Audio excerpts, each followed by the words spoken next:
Once upon a time, in a kingdom, there lived a young prince named Adrian. He was the most handsome prince in all the lands. But Adrian was very mean and only cared about beautiful things. He laughed at servants who were not pretty. He threw away flowers that were not perfect. He only cared about how things looked, not about being kind. One cold winter night, an old woman came to the castle door. She was old and wrinkled, wearing torn, dirty clothes. Please, I beg you, let me in. She was shaking from the cold. "Please," she said to the guards, "let me come inside. I am freezing. I will die out here in the cold." The guards took her to Prince Adrian. The old woman held out one red rose. "Your Highness, I will give you this rose if you let me stay for one night." Prince Adrian looked at her and felt disgusted. "Get out," he shouted. "I don't let ugly, dirty people into my beautiful castle. Take your rose and leave now." The old woman's eyes filled with tears. "Please, sir, don't judge me by how I look. Real beauty is on the inside." Get out! Adrian laughed in a mean way. "Beauty on the inside? That's silly. Now get out." Then something scary happened. The old woman started to change. Her wrinkled skin became smooth and shiny. Her torn clothes turned into a beautiful silver dress that sparkled like stars. She stood up tall and powerful. She was not a poor old woman. She was a magical enchantress, one of the most powerful magic people in the world. "You have no love in your heart," the enchantress said in a loud voice that shook the castle. "You only care about how things look. You never care about what's inside, so now you will be cursed." She lifted her hand, and the rose began to glow with red light. "This rose is now magic. It will stay alive for exactly 1 year. Every time a petal falls off, time is passing. Before the last petal falls, you must find someone who will love you truly, not because you are handsome, but because of who you are inside, and you must truly love them back too." "That's easy," Adrian said proudly. "Everyone loves me. I'm a prince." The enchantress smiled in a cold way. "Not so easy now. From this moment, you will become a beast." Adrian felt terrible pain in his body. He screamed as his hands turned into claws with sharp nails. Fur grew all over his body. His face changed into an animal face with big sharp teeth. Horns grew from his head. In just a few moments, Prince Adrian was not handsome anymore. He had become a scary beast. "No!" he cried out in a deep, growling voice. "Change me back. Only true love can break the curse," the enchantress said. "If someone loves you when you are a beast, you will become human again. But if the last petal falls before you find that love, you will stay a beast forever, and everyone in this castle will turn into stone." Then she disappeared, leaving only the glowing rose in a glass box. Adrian, now the beast, fell to his knees. He was so scared and sad. All the servants in the castle felt the curse too. They started changing into objects. The head butler became a big clock. The maid became a feather duster. The cook became a stove. They could still move and talk, but they were not human anymore. The curse had started. Many months passed. The beast locked himself in his castle. He was too ashamed to let anyone see him. He was ugly now, everything he used to hate. The rose kept losing petals, one by one. The beast felt more sad and hopeless. Far away, in a small village, there lived a young girl named Elena. She was beautiful, but not in a fancy way. But what made Elena really special was not her face. It was her kind heart. She was nice to everyone. She helped old people carry heavy things. She read stories to children. She took care of hurt animals. Everyone in the village loved her. Elena lived with her father. He was a gentle man who made clocks and music boxes. One day, her father had to travel through the dark forest to deliver a music box to someone in the next town. "Be careful, Papa," Elena said, hugging him tight. "That forest is dangerous." Her father smiled. "Don't worry, my dear. I will be back tomorrow." But he did not come back tomorrow, or the next day, or the day after that. Elena was very worried. On the fourth day, she could not wait anymore. She took her horse and rode into the dark forest to look for him. The forest was very scary. The trees looked twisted and angry. Strange sounds were everywhere. Wolves were howling. Elena's horse got scared and ran away, and Elena fell off. Elena was lost, alone, and cold. When she thought she might freeze to death, she saw lights far away. A castle. She ran toward it, hoping someone could help her. The castle gates were open, so she went inside. "Hello?" she called out. "Is anyone here? Please, I need help finding my father."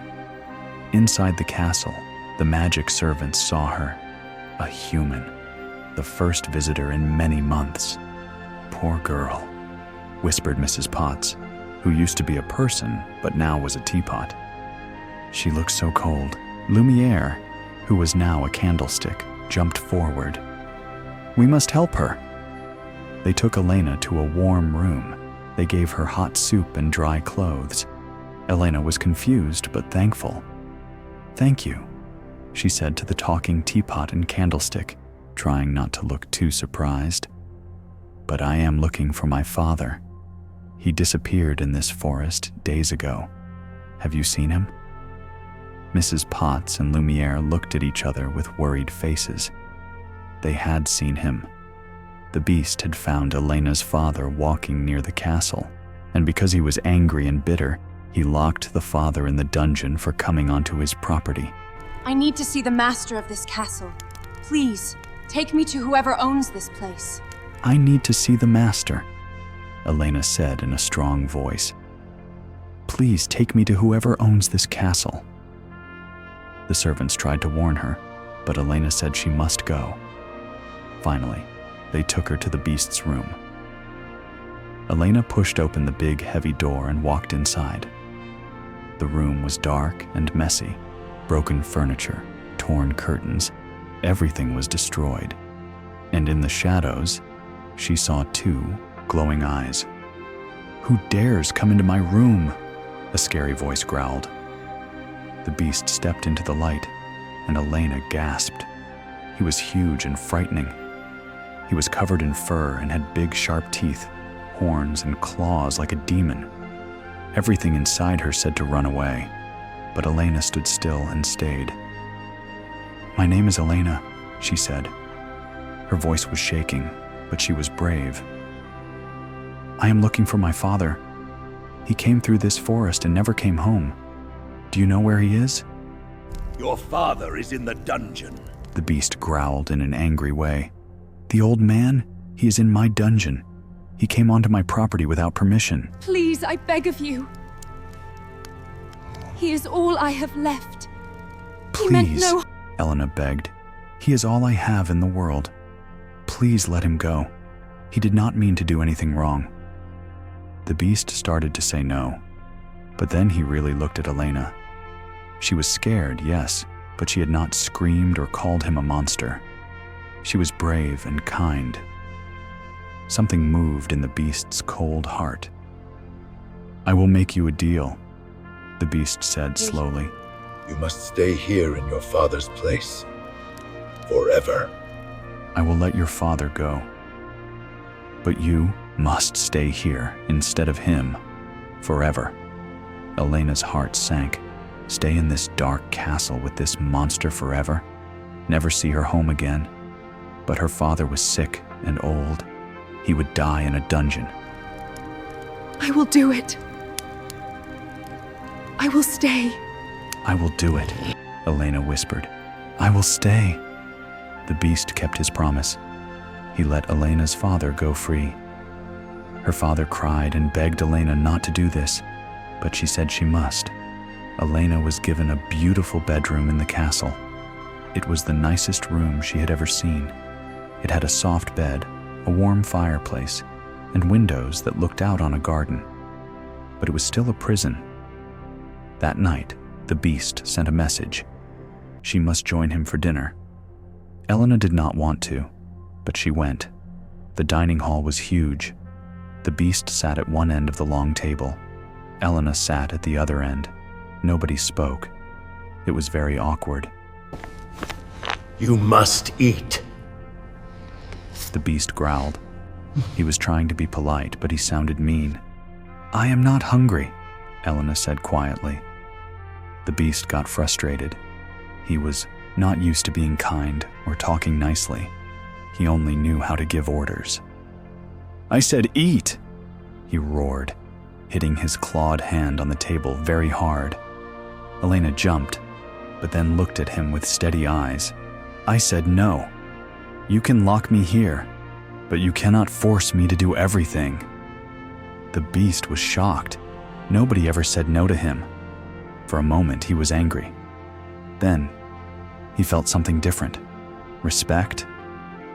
He walked out of the room without saying anything. Many days passed. Elena was lonely and sad. She missed her father and her village. But the magic servants were kind to her. Mrs. Potts brought her tea. Lumiere told her funny jokes. They all hoped that Elena could break the curse. But she seemed so scared of the beast. How could she ever love him? The beast watched Elena from hiding places. He saw how kind she was to his servants. He saw her gentleness with everything. Slowly, painfully, something inside him started to change. One day, Elena found the castle library. It was enormous, 3 floors high, filled with thousands and thousands of books. Elena loved reading more than anything. Her eyes shined with happiness. The beast saw how happy she looked. "Do you like it?" he asked in a rough voice from the doorway. Elena jumped because she was startled. It is beautiful. I have never seen so many books in my life. The beast felt a strange, warm feeling. "It is yours," he said. "You can read any book you want, any time you want." For the first time, Elena smiled at him. It was a small smile, but it was real. The beast's heart jumped. From that day on, things changed. The beast started trying to be kinder and gentler. Would you like to walk in the garden with me? He invited Elena to walk in the garden with him. At first, she was nervous, but slowly she said yes. They walked together without talking at first, but then they started to talk. The beast asked about her life, and Elena told him about her village, her father, and her dreams of adventure. The beast told her about his loneliness and how sorry he was for how he had lived before the curse. Elena started to see past his scary appearance. She saw the sadness in his eyes. She saw him trying so hard to be better. One evening, when snow started to fall, the beast did something special. He had the servants make a beautiful dinner. He invited Elena to dance in the ballroom. Elena wore a gorgeous golden dress that the magic wardrobe had made for her. The beast wore his best suit. Soft music played as they danced together under sparkling lights. As they moved across the floor, Elena looked up into the beast's eyes. She realized something that shocked her. She was not afraid anymore. Actually, she cared about him. But that night, Elena asked the beast, "May I see my father? Just once? I miss him so much." The beast's heart broke. He knew if he let her go, she might never come back. But he also knew something more important. If he truly loved her, he had to let her be free. Yes, you may go. You are not a prisoner anymore. He gave her a magic mirror that would let her see her father anytime. "Remember me," the beast whispered as Elena left. Elena rode home as fast as she could. When she got there, she found her father sick in bed, weak from worrying about her.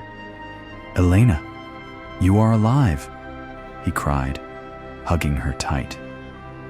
Elena took care of him and made him healthy again. But even though she was home, she could not stop thinking about the beast. She missed him. She missed their talks, their walks, their quiet times together. One evening, Elena looked into the magic mirror. "Show me the beast," she whispered. What she saw made her scream. The beast was lying on the castle balcony in the snow, barely moving. The rose was down to its last 2 petals. He was dying. The beast had given up hope when Elena left. "No!" Elena cried. "I have to go back." She left right away, riding through the night as fast as her horse could go. When she reached the castle, she ran up the stairs to the balcony. The beast was lying there. Don't die! Please don't die! I'm here, I came back! "Elena, you came back." I am here. I will not leave you again. "Why?" Tears ran down Elena's face. "Because I love you," she said, and when she said it, she knew it was completely true. I love you, not in spite of what you look like, but because of who you truly are. You are kind. You are... The moment she said those words, magic exploded through the air. The last petal fell from the rose, but instead of the curse staying forever, golden light burst from the beast's body. Elena fell back as the beast rose into the air, glowing like the sun. When the light went away, standing in front of Elena was Prince Adrian. He was human again, handsome, but with eyes that now had kindness and wisdom in them.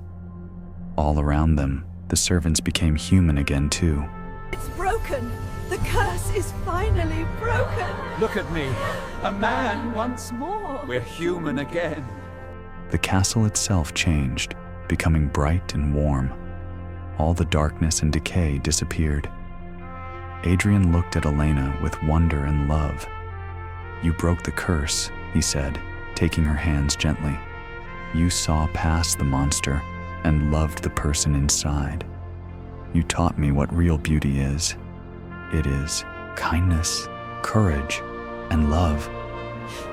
You are not a monster. You never were. You were simply someone who had lost your way. Adrian got down on one knee in front of her. "Elena, will you marry me? Not because I am a prince, not because of how I look, but because of who we are together?" Yes, yes, yes!